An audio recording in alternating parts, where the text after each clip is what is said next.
Yes, this is my local market, and it's really great. You can buy a lot of things: fish, meat, fruit, vegetables, bread. Yes, it is. My house is in this street, so this is my local market. Well, yes and no.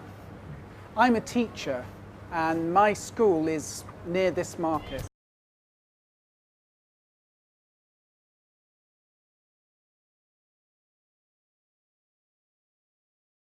Students pay about €800 a week. They learn how to make gelato, but they also learn about management and marketing. Kevin Koh is 25 and from Singapore. He works for his father's fruit import company. After only a few days of training, he can make strawberry ice cream. It's not until I started attending this course that I realized that it's actually a lot about the ingredients, a lot about understanding about the building blocks, about what goes into gelato. Students learn a lot about the gelato business. A modern gelato machine costs about €120,000, but the profits are high. A litre of ice cream costs €2 to €3, but customers pay around €20 per litre. That's a tasty profit.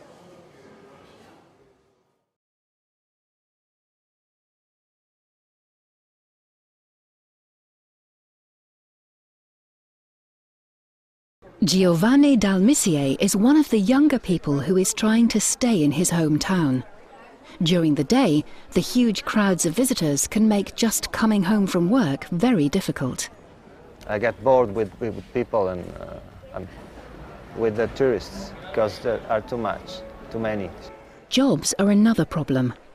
Do you want to be a gondolier or work with tourists? If you don't, it can be difficult to earn a living here. But some say that the young people who are leaving Venice will soon find that other cities are not so different. Florence is very expensive. Rome is very expensive. London, Paris, Vienna. People say that anyone who comes to Venice will fall in love, even if it's only with Venice itself. Giovanni Dalmisier knows the feeling. He says that despite all the challenges here, it's difficult to think of living anywhere else.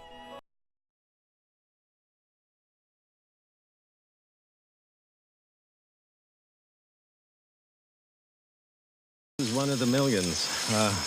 These bees have done something no other bee ever did. These things have sucked up most of the resources that are out there for bees and for other animals too. Not just bees visit flowers for food. Birds, bats, butterflies, other things take the same food. And it's not just here and there, it's really everywhere.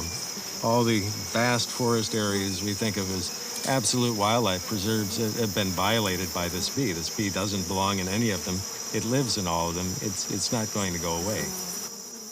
Rubik has also discovered what the real danger with the invading bee is. It has better skills for finding food and for taking over areas quickly. Because of its large numbers and strength, the killer bee has little to fear from most creatures. Rubik knows that nothing will likely stop the advance of the killer bees here. But will the native bees of Panama be able to compete with their hungry new neighbors?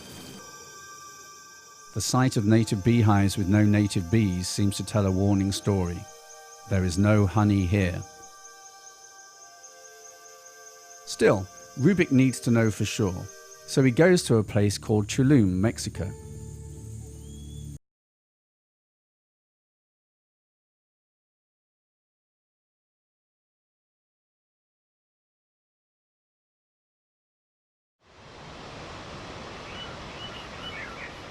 Somewhere in this forest, maybe in this plant or that herb, there could be a cure for an illness like diabetes, malaria, or even common fevers and colds.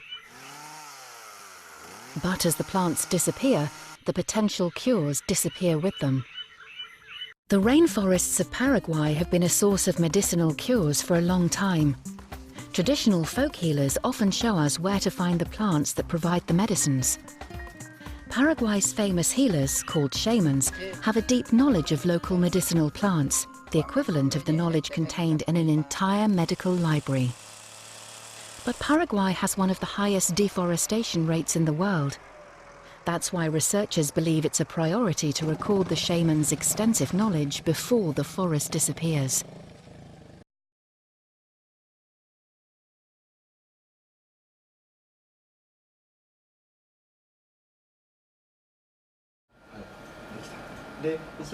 Everybody knows robots are built to do what they are told.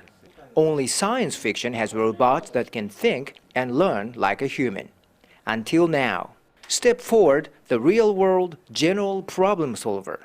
Researchers at Japan's Tokyo Institute of Technology have developed the RWGPS to teach itself how to perform a new task by scouring the internet and finding the information that it needs. Heading the project is Dr. Osamu Hasegawa. Most of the existing robots are good at processing and programming the tasks they're pre-programmed to do, but they know little about the real world where we humans live. So our project is an attempt to build a bridge between robots and the real world. On this occasion, the robot was given the task of serving a cold drink. Just like a human baby, the robot does not have prior knowledge of what a cup looks like or what it's used for. So, the RWGPS analyzes images of cups and drinks collected from the internet, applies filters for better accuracy, and successfully pours liquid and puts an ice cube, made of plastic in this experiment, into what it recognizes as a cup.